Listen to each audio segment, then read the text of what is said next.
guerre d'Algérie, d'ex-soldats français attribuent leur pension à des Algériens. L'Association des anciens appelés en Algérie et leurs amis contre la guerre, CATRAC, est une organisation indépendante de toute institution politique qui a comme objectif de défendre la dignité, l'intégrité et les droits de la personne humaine. Rémi Serre, cofondateur de l'association, a affirmé que malgré sa modeste retraite, il a refusé la pension d'ancien combattant. C'est au cours de l'Assemblée générale de l'association en mars 2023, que l'ancien combattant a fait ses révélations. Il continue en citant qu'il souhaitait que cet argent soit renvoyé en Algérie pour qu'il puisse être bénéfique aux Algériens qui ont souffert de la guerre. L'association, créée en 2004, comptabilise aujourd'hui 400 membres. Le groupe d'anciens appelés a décidé de renvoyer l'argent à l'Algérie pour aider les victimes de la guerre.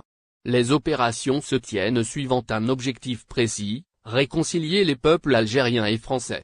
La CATRAC a d'ailleurs soutenu une trentaine de projets culturels ou humanitaires pour presque 1 million d'euros depuis sa création et finance ces projets grâce à la retraite des anciens combattants et aux cotisations de ses membres.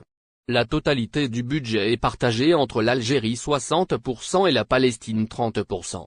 Les 10% restants sont utilisés pour financer diverses actions dans des pays en guerre. Une association qui se positionne contre la guerre et la torture. Le message de ce regroupement est clair, la guerre ne profite à personne et engendre souffrance et famine. Ses membres se positionnent contre les crimes de guerre et les lourdes pratiques infligées aux prisonniers comme la torture par exemple. L'Association des anciens appelés en Algérie et leurs amis contre la guerre intervient également dans les établissements scolaires pour témoigner de leur expérience. Une collaboration avec l'Association nationale des Pieds Noirs, progressistes et de leurs amis, ANPNPA, vise à favoriser la réconciliation entre la France et l'Algérie. Rémi Serre a notamment affiché à plusieurs reprises aux élèves la cicatrice d'une balle qui lui a traversé le cou, affirmant que la guerre ne se règle pas par les armes, mais par la négociation. Les membres de l'association sont aussi profondément opposés à la torture. Stanislas Hutin, le doyen de l'association, se souvient avoir donné à manger et à boire à des prisonniers malgré les risques encourus. Il a également photographié un jeune arabe de 14 ans qui venait d'être torturé, et a pu le retrouver en 2013 après de nombreuses recherches.